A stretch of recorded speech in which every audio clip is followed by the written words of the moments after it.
Coming up on this episode of Tom Talks Rubbish. We worry if we don't get on, we're going to lose people Mm. and lose following.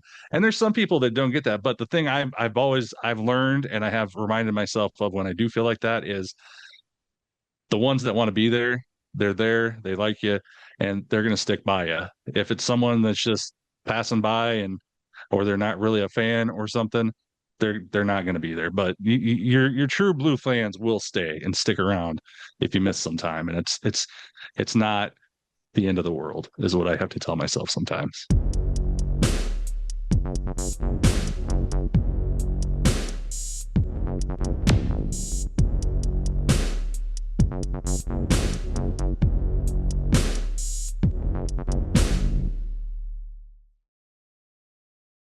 What's going on, guys? It's your boy, Tom Talks Rubbish, and today I'm back with another interview.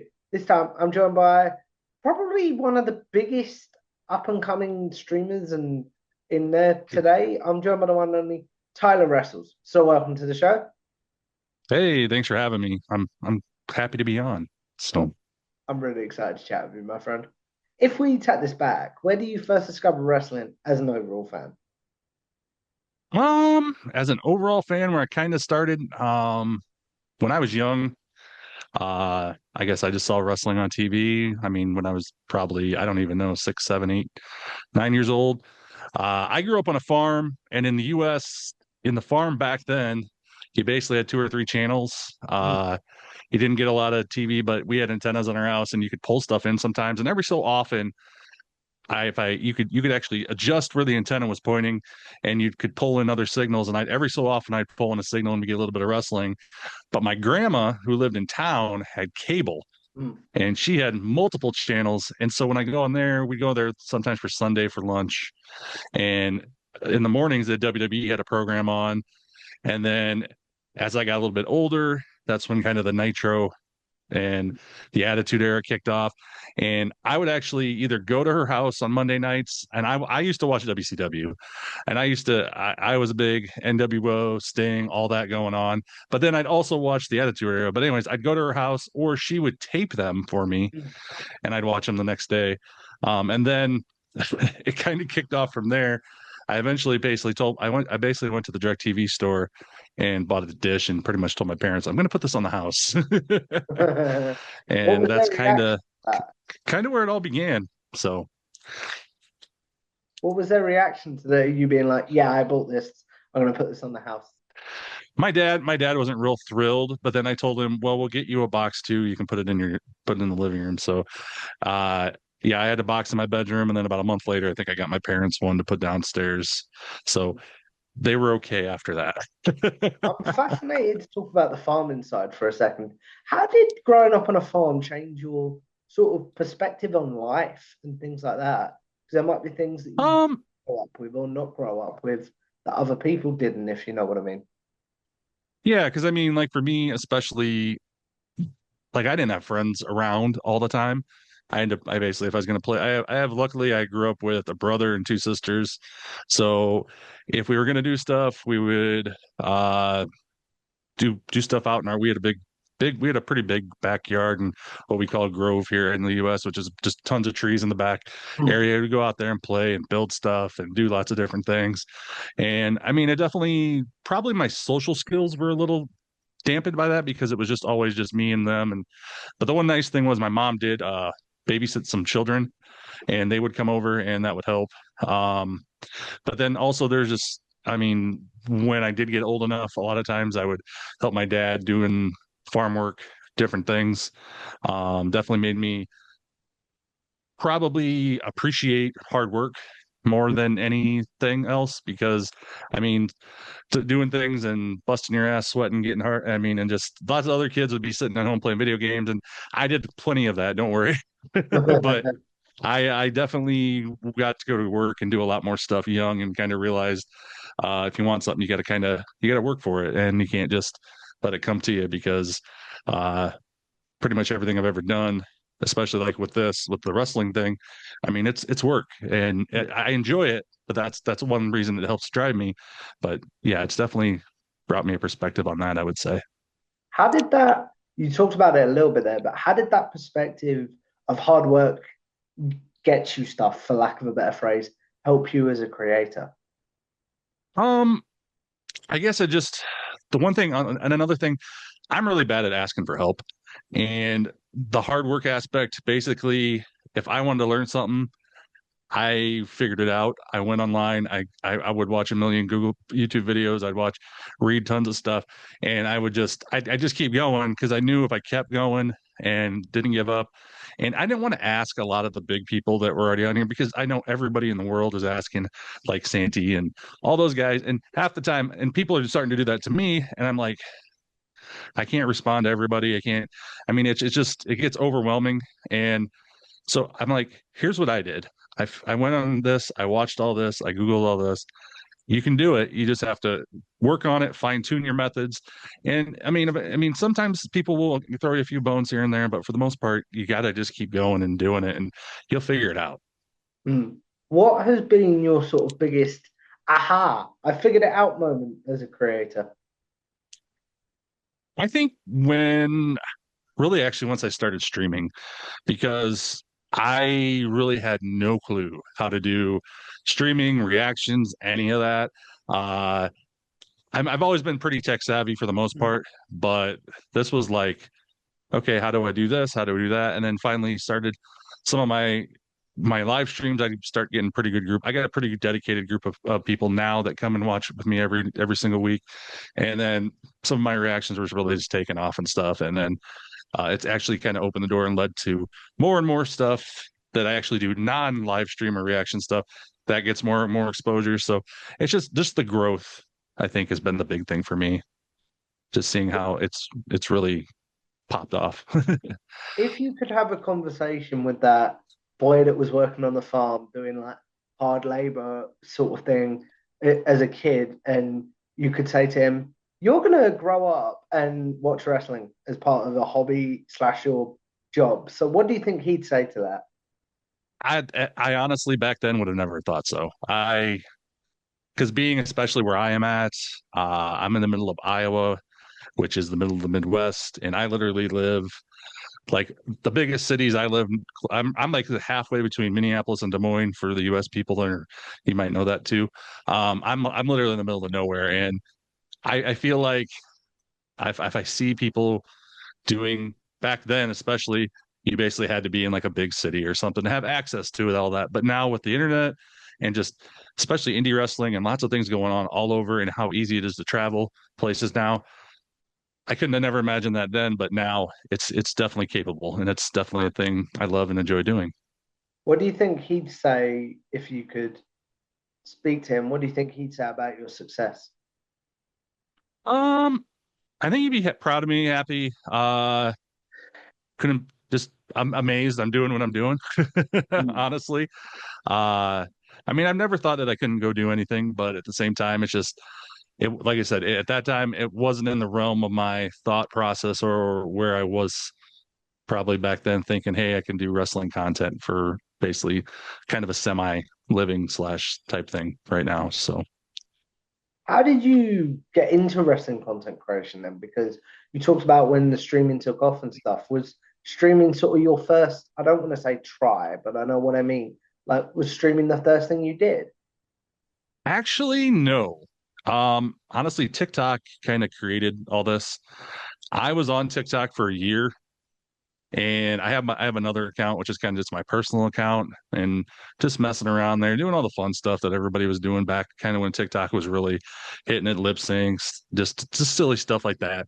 And I had like 20,000 followers on there. Well, anyways, one day I came across I think one of the guys was Pro Wrestling Kingpin, and this is when Wheezy was just starting. Wheezy I think had 163 followers or something like that, and I found her and someone else, I can't remember who it was, the pro wrestling lady. Uh, she was getting to start too. And I'm like, hey, you can do wrestling contests? I never even crossed my mind. And Mm. so then I made, after about a year, like I said, I was on TikTok for about a year. And I finally was like, okay, I'm going to make a wrestling TikTok.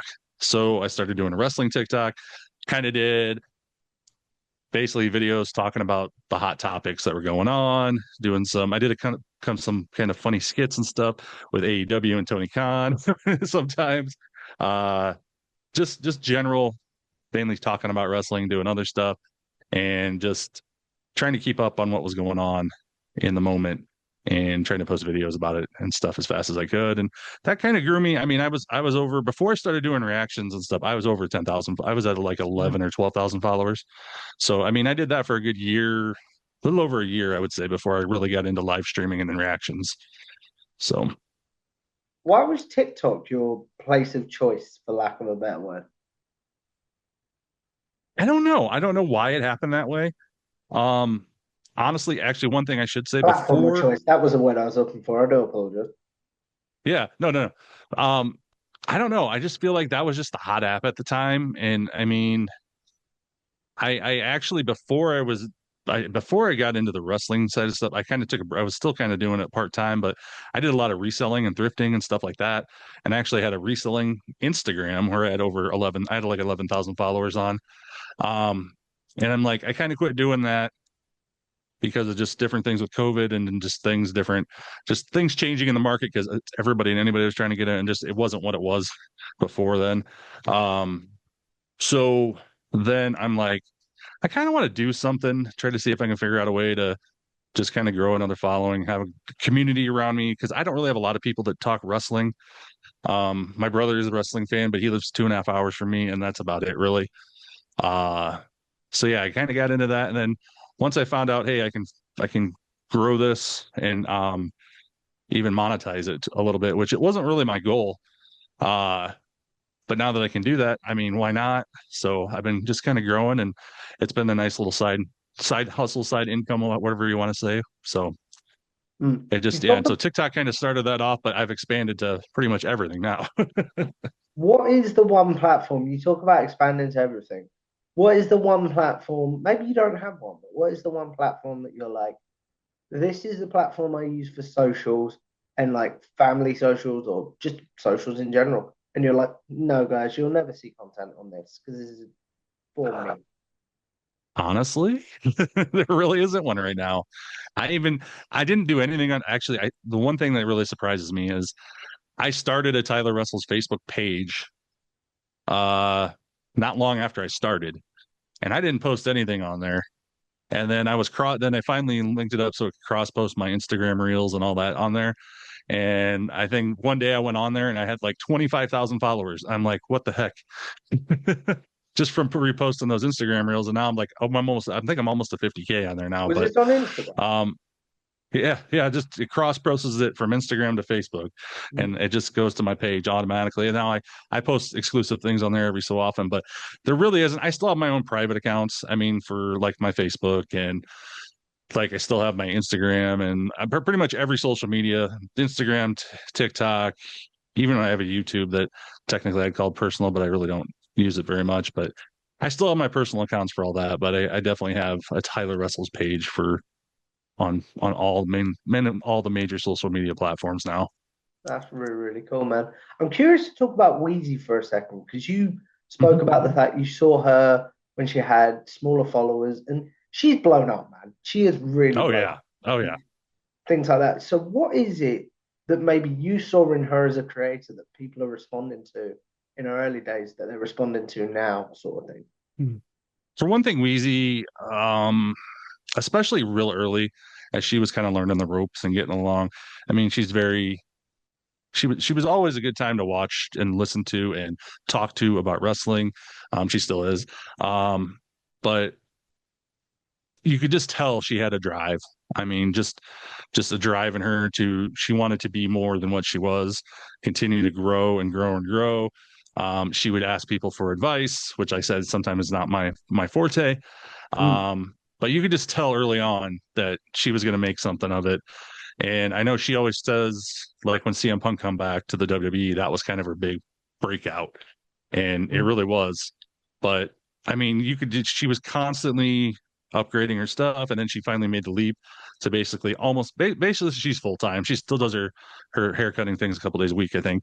But I mean, she took the big leap, and she's just done nothing but run with it. And it's seeing that success and seeing stuff like that that just, I mean, it drives me to that's another just determination and inspiration, I should say, to drive and just keep going and being more and more successful, creative, whatever you want to call it. uh yeah, she's just awesome. So I fully agree. I think she's amazing. What one thing I am curious to talk about, Tyler, is your like how do you deal sort of like on them days that you're like, I'm sick or I'm really tired from work and things like that. But sure. then you've got to stream late at night and things like that. How do you get yourself motivated to deal with, not deal with, that's the wrong word, to ask, to sort of be in the public eye and be presentable and Sure. enjoy, you know what I mean, right? Yeah. Honestly, there's nights where, yeah, there's lots of nights. There's been nights where I have been real sick and stuff where I've pretty much said, hey, I'm not going to be on, just because if I feel like if I'm going to be on, then that might make me feel worse, and then I'll be gone for a week instead of being off one night. Mm. But yeah, there's a lot of days like I work full time. I actually manage two auto parts stores that are an hour apart from each other. Luckily, I'm in one each day, so I'm not going back and forth all day. Um, but yeah, I get tired. I get up early. A lot of times there's days with the one I get up at 4 in the morning and I get to that store, and then I get home about 5 o'clock at night.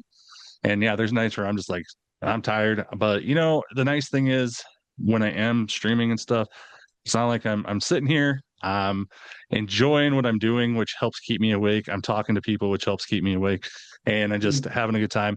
Because in the early days when I started streaming, I didn't have the camera on me. I was just showing the screen and talking in the background. And if you were on some of my early streams, especially on the TikTok side, I was sitting in my recliner back here, and I fell asleep a few times in the third hour of things. And I was on camera. You can hear me snoring in the background. People still give me shit about that, but no, it's definitely a struggle. Especially the biggest thing is, I mean, with doing the live streams, they take a lot of time, and then you have to make content on top of that. It's making videos or TikToks or shorts or reels or whatever on top of that. And that's what really takes time, especially if you make a YouTube video, you got to edit it. And just there's just so much processing and steps to it. Recording it's the easy piece part, in my opinion, but then you got to edit it, add in all and do all that, and that's what takes a lot of time. And unfortunately, I'm not big enough or well off enough to hire someone to do that yet, but that's definitely something I could see in the future if I keep going. So, but Mm. it's tough. I find the motivation, and honestly, there's some nights where I just don't. It doesn't get. There's some nights I'm like, well, it's just not going to happen tonight, and I try to limit those to less than the nights they actually do get things done. So it's just kind of one of those things. Is it a mental battle though, where like mentally you might be like, yeah, let's stream, but physically you can't because like you can't move, if you know what I mean. Is there ever a battle Yeah, between sort of head and physical, if you know what I mean? yeah, yeah. There's been times where honestly I've been sick and I've been on cam, and I probably shouldn't have been, but I basically convinced myself in my brain, hey, let's. In fact, that was one of the lessons I learned pretty quick after getting into it. I mean, I had I was just, I don't know if I had I think I had the flu or something. And I was on cam and I felt miserable. And then I felt even worse the next day. If I would have probably stayed and got in bed and rested, I probably would have felt better the next day. But I was on there. There's been nights where I was like, I'm not going to get on. And then I get on and I'm just like, I used to do that early on, especially. And like I said, I've kind of learned from that. And now it's more, hey, if you're not feeling good, you don't need to be on here because the biggest thing for me, and I know other content creators, and Oezy has said this, we worry if we don't get on, we're going to lose people Mm. and lose following. And there's some people that don't get that. But the thing I've learned and I have reminded myself of when I do feel like that is the ones that want to be there, they're there, they like you, and they're going to stick by you. If it's someone that's just passing by and or they're not really a fan or something, they're not going to be there. But your true blue fans will stay and stick around if you miss some time, and it's not the end of the world, is what I have to tell myself sometimes. You talk about there your sort of true blue fans and things like that. Who do you have at this point a loyal community that you know, okay, if I stream tonight, so and so's gonna be chat and things like that. Oh What yeah. does that mean to Yeah. you? I mean, I don't have I've got probably, there's probably at least, I mean, it's not, doesn't, this won't sound huge, but I know there's at least 30 or 40 people that are always in my lives. Yeah, Um, and consistently I have the same crew that's always there. I add a few new people every stream, it seems like, but there's easily a good core base of people that are always there when I stream. And if they're not there, they'll message me and they're like, I'm not gonna be able to be on. And I'm like, it's okay, I understand. It's like, and then one thing about streaming is, I mean, you gotta have moderators. And my one mod, I don't think he's ever missed a show I've had in the last 2 years. Um, and if he actually, no, there might be one, but he told me he was going to be gone. And I mean, he's there always for me if anything's going on. But yeah, I definitely have a group. I'd say 25, like I said, 25, 30 people that are just, I know they'll be on. Even if I just hop on unexpectedly, I bet half of them, or at least 10 or 12 of them, will pop on just to see what's going on. you talked about moderators there, Tyler. How important are moderators to streamers, do you think? Fairly important. I said, especially the larger you get a lot of spam or bots, or you get people coming in and they're just mean and rude and saying things they shouldn't be saying. And I mean, you really got to limit that, because it can, not only can it just um, affect the chat, but it can actually get your channel banned if people are doing things they're not supposed to be doing Yeah. and stuff like that. So you really got to have mods that are paying attention to what's going on, and not only listening. And the one thing I like about my mods is they remind me of things sometimes, because I forget or I say something wrong and they're like, oh no, it's that. I was like, oh yeah, okay. um but no, their mods are a key to the success, honestly, of anybody who streams online, because if you don't have a mod or mods, you're basically walking a thin line all the time, and people aren't going to want to be in your chat if people are in there just being idiots and rude to people. I understand what you're saying completely there. You talked about as well, we talked about you being sick and things like that. But how do you deal with burnout as a streamer and things like that? Because you have to be present all the time and things like that. How do you Yep. deal with burnout as a creator? Honestly, that's one thing that was very, like I said, kind of like not being on. One thing that was really, really tough for me, especially the more I grew. Um, I pretty much told myself now, if I'm not feeling it, I'll take a day or two. Or like this week, I streamed Raw Monday night and I took the week off from doing anything else. This is the first actually wrestling thing I've done since Monday. I've kind As of we been keeping an record eye this, on because this might be in the can for a while, I'm not gonna lie.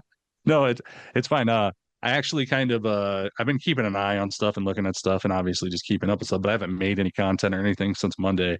I said I need to take a week off, because, and it's funny because a lot of my peers and other people in the wrestling space kind of all said the same thing. They're just kind of burned out right now with wrestling.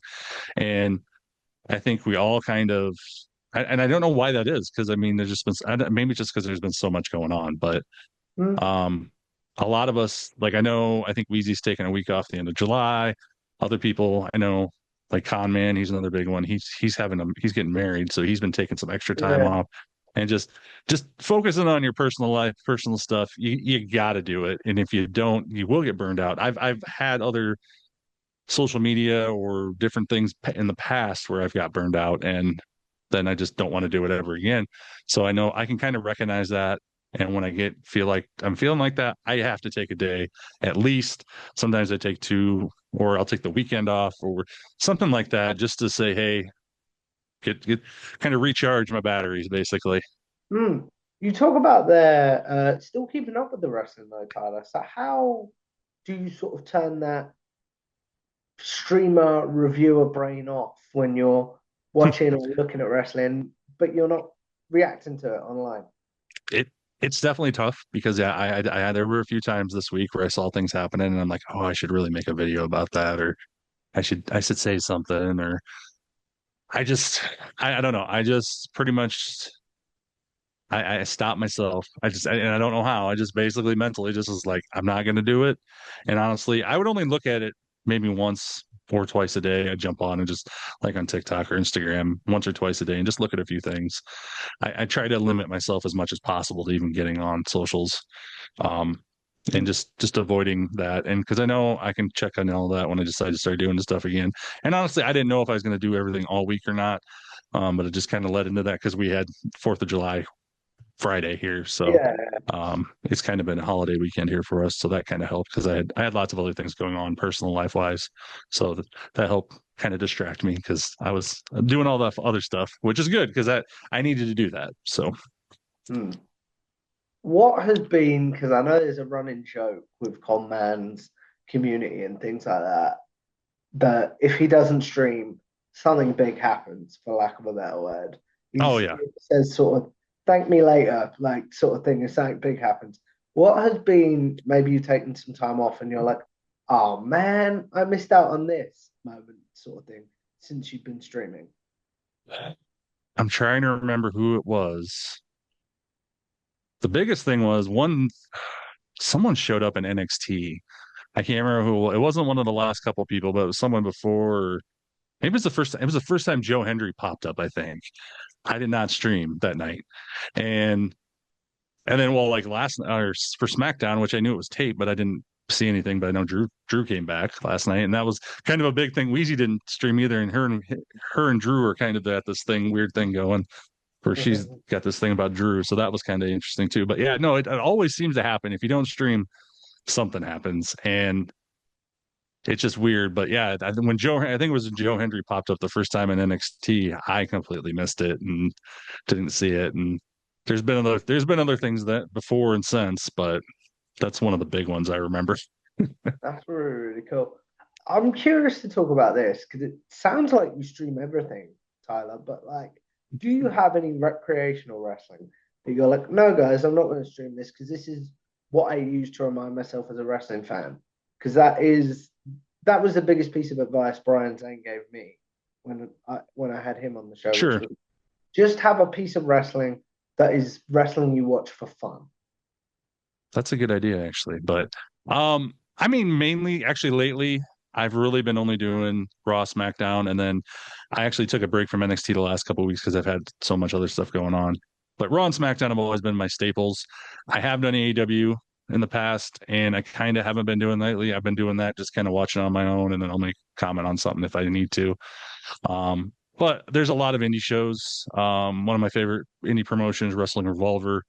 They're one I'll make content on or stuff if I go to the show, but I really don't stream anything off that. I've thought about it. I've done some work with Progress Wrestling.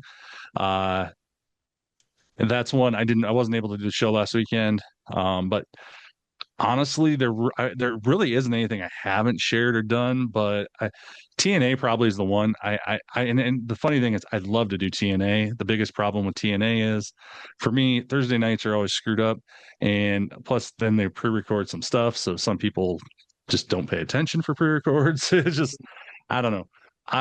That's my biggest thing. But TNA, I would say, is definitely one, and actually, even lately, AEW to a point has been kind of I'm just going to chill, watch this, and if something happens big, and I'll maybe say something. But for the most part, I just watch it on my own, keep my opinions to myself, because especially lately, it seems like, and I think this has been a lot of that burnout thing you've talked to.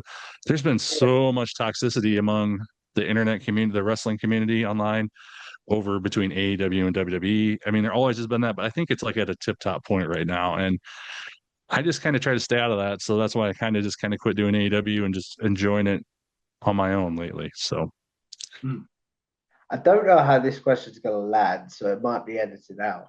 Has anyone ever told you how much you look like Kevin Owens? only about 10 times a show or when I post videos, there's always someone that comments that. I don't have my hair up today. I took a shower right before I got here, so I didn't put my hair up. But yeah, once I had my beard a lot longer, and yeah, I mean, I get it a lot. It's a very common thing. I was told I need to cosplay and go meet him sometime, wear a KO shirt and tape up the hand, everything, and go meet him sometime. Which maybe I'll try to make that happen once he gets his neck surgery done. Hopefully he'll be back and things will go well with that. So But yeah, all the time. And I kind of make a joke about it now every time someone says it. Yeah. It's cool. I understand what you're saying completely there. You talked about there, Tyler. We talked a lot about other creators in this space today and things like that, and not streaming and things like that. To link the two together, who are the creators that you're like, yeah, guys, I might not be streaming, but if so and so is, please go check them out tonight. Sure. For the most part, I mean, it's some of the big ones. I mean, I always go to Wheezy because Wheezy's always been good to me, and like I said, she's kind of the reason I've been doing this. One of the reasons. I'm a big fan. Obviously, Santi and Conman are always big and good to do. Um, Mini Portable, she's another one I really enjoy. Um, I'm just trying to think. There's just when it comes to it, I mean, they're so consistent. That's the thing is there's so many people that do it, but they're not always consistent. So I'm not always sure if they're on. But those are kind of the big ones for me as far as if I'm gonna be off, then go check them out. So Really, really cool. Just quickly, before we do sort of my wrap-up questions, because I do want to be respectful of your time, what is your advice for people that want to do what you do, essentially? biggest thing is you can research, you can read about it, you can do all that as long as you want, but the big thing is just do it. Um, Once you figure out or read how to do it, I mean, you can ask people. I mean, other people that are doing it, they may or may not give you advice. Um, but like Mike said, my biggest piece of advice as far as so especially streaming wise, go online, Google. The biggest thing I did was how do I get the video and me on there at the same time?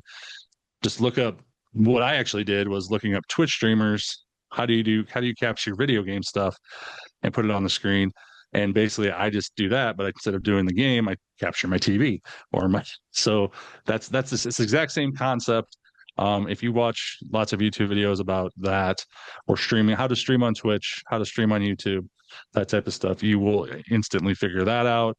But yeah, the biggest thing is you got to get on there, do it, and you got to do a lot of it and just keep going because especially starting out it's very frustrating, especially if you're posting videos on, let's say, Instagram or TikTok or anything else, or even making a YouTube video. It takes a lot of videos, a lot Mm. of time till you really gain traction.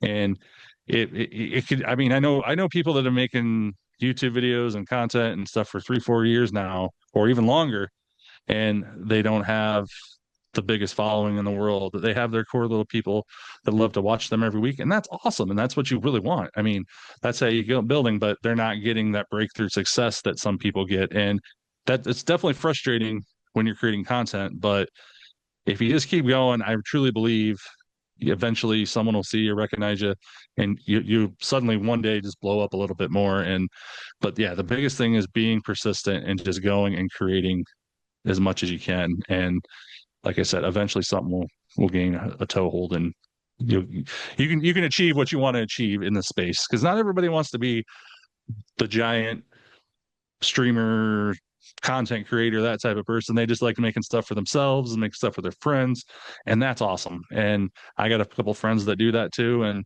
I mean they just love talking about it, and then they get a little bit of feedback, and that's the big thing. But yeah, just get out there, make stuff, and try to figure stuff out. It's so easy to learn how to do anything anymore with the internet. So Mm. I understand what you're saying completely there. What's the sort of difference in like your approach if you're recording a YouTube video on these are my favorite moments from Raw, for example, or things like that, to when you're actually live streaming? What's your sort of how do you I don't want to say change your personality, but I know what I mean. Like how are you different when you're pre-recording as opposed to live streaming? I mean, live streaming is basically, I would essentially say live streaming is more me, just because you never know what I'm going to say or what's going to come out. I mean, it's definitely lot more off the cuff thinking, and sometimes my brain and my mouth don't quite sync up, so I say things or do things that aren't as I would say my videos are more edited. Um, but I try to keep a good upbeat personality in my videos and stuff like that, because those are, I mean, that's what people want when they're watching videos, it seems like, is they want someone who's not there just being all blah, blah, blah, blah. You want to have a good personality, an upbeat personality. And I try to do that on live streams too. But yeah, they definitely I edit my videos down. Try to get rid of different things or cues, like if I say which I do a lot, like I just did. That's probably the biggest difference. Then when I'm live, who knows what I'm gonna say? There's been things people clip and stuff, and I'm like, I can't believe I even said that. But just crazy things come out of my mouth sometimes when I'm live. So that's probably the biggest difference. What's the sort of biggest clip that follows you around, sort of thing that you're like, I can't believe that came out of my mouth? Honestly, I don't know. That's a good question. I can't say I have a biggest. There's been a lot that have been kind of big, and I've had quite a bit of traction on. I don't know if I'd really have a biggest. I mean, one of the ones, I think when the Cena heel turn happened, that was kind of a big deal, and I got a lot of traction online. Um, so that was kind of one. But honestly, like what you said, the funniest thing is there's one clip of me where I'm watching, I think it was the Sammy and KO match that they had with all the tables and ladders and all that stuff. The And there's one little unsanctioned one. short clip. Yeah. Yeah, there's one clip on there, and I think every other comment on there is, "Oh, you look like Kevin Owens," and so that got a lot of views just because people were commenting, "Why is Kevin Owens reacting to Kevin Owens?"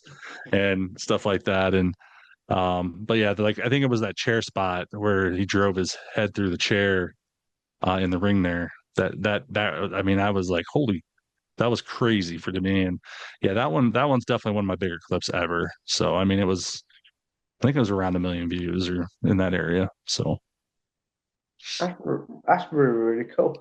As we look at wrapping this up, I want to do my traditional wrap-up questions, which are, do you view your sort of time as a reactor, things like that, as a success, Tyler? And what would you want your legacy to be if you stepped away? I'd say it'd be successful. Honestly, like I said, I never really thought this was a thing. I never thought it was possible until I discovered it. And I feel like going from basically not knowing it existed to where I am now, where I mean, a lot of people tell me I mean, I'm not the top dogs, but I'm probably right below them in that step in that Mhm. range as far as followings and stuff like that goes.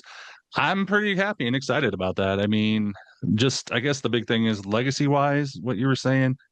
Um, I don't know. I just hope people just kind of when if I'm ever gone and stuff like that, people just remember me as far as just being someone they love to watch wrestling with, love to enjoy their videos, that type of stuff, and just just had a good time with anything I'm doing, especially live, or hopefully kept them company. I know because I know there's like one or two people that have been some of my big main followers that have had some issues in their lives, and Mm. they've always told me that I mean a lot to them because I'm someone they can count on, and basically uh helps motivate them through the day through all their troubles and stuff. And anytime I hear that, that makes me feel good. So hopefully that's something that I can leave people with through doing streaming and stuff like that. That's really, really cool. As we wrap this up, Tyler, we are going to do a segment that is a staple on this show called Generic Wrestling Questions. Those of you that have seen my interviews before, and that's where I'll ask Tyler his favorite match, favorite pay per view card, such as Double or Nothing 2019, for example, favorite wrestler's entrance team, favorite tag team, and favorite wrestler. Basically, the questions I assume you're asked on social media or in live streams. So now you'll have a Mm-hmm. place. I've answered this. Please go watch this. So, what's your favorite match of all time? Favorite match, I would say I'm gonna go a little old school on this one. Um, I would say Bret Hart, Stone Cold Steve Austin. What was it at WrestleMania? I can't remember the WrestleMania now. I'm blanking all of a 13? sudden. 13. There you go. That match, that was one match. Like I said, even though I was a WCW guy back in the day, that match, when I saw that, I actually got to see that live. That was one of the first pay-per-views I actually got to watch live. Mm. And it was absolutely I just loved it. It was everything and anything I wanted, and I it really got me excited for wrestling and just outside of the box, not just you're in the ring doing wrestling. Like they just destroyed each other, and it was awesome. What about your favorite pay-per-view card overall? um, my favorite card, I'd probably have to say it's really, really difficult.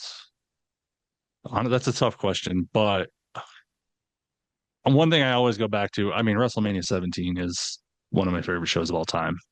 And I know everybody says that, and that's probably the generic answer for a lot of Oh people, yeah, but oh yeah. it is considered the greatest WrestleMania tool for a lot of people. And I just that's one I can turn on and I can just watch it over and over again and just I don't get sick of watching it because I just feel like it was such a good show. It was just so good. I'm just curious to talk about this for a second. Do you think, like, because people said to me on this show in particular that 40 maybe this generation's X7? What do you think? I could see that. I honestly I think that that makes a lot of sense. I would put actually honestly 40 for me would be it'd be in the top 3 or 4, I would say, for me. Hmm, So I mean I can understand that for a newer generation, definitely. that's really, really cool. What about your favorite wrestler's entrance theme? Favorite entrance theme. Oh, overall, honestly, my favorite currently is Aleister Black. I Hmm. just love when he rises from the stage. I think that is amazing, is awesome. Uh, if I had to give you another, let's go AEW wise, I love Osprey just because everybody he comes out and the crowd just gets into it, doing the Osprey chant, and I love Osprey. Um, of all time though, I mean, it's hard to beat the Undertaker. Hmm. Just the gong, the slow walk to the arena, sometimes the lightning. It just that's iconic. Um, I think that's probably one of the better ones. And then obviously Stone Cold just class shattering, being angry, running to the arena type thing, and just getting down to business. I mean, those are kind of the big ones for me. That's really, really cool.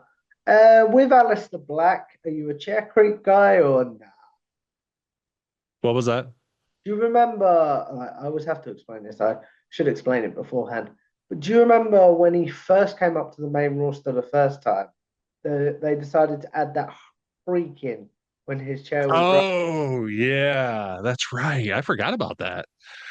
Um, I guess I don't know. Since I haven't thought about it, probably I guess I don't mind it not being there, but yeah, I forgot about the chair. The chair creek was kind of cool though too. I don't know. I always like it. Just I'm a big horror fan too, so I mean, I kind of like the just the weird, supernaturally weird stuff like that. So yeah, I think I'd be for the chair creek. Fair enough. What about your favorite tag team, Tyler? Favorite tag team, I would have to say, um, I mean, modern day, I would say the Usos are always up there for me. I always a Hardy Boys fan, big on the Hardy Boys. Uh, if you want to go older school, I was all about the Steiner brothers and the Road Warriors when I was a young kid, just because they just were so cool.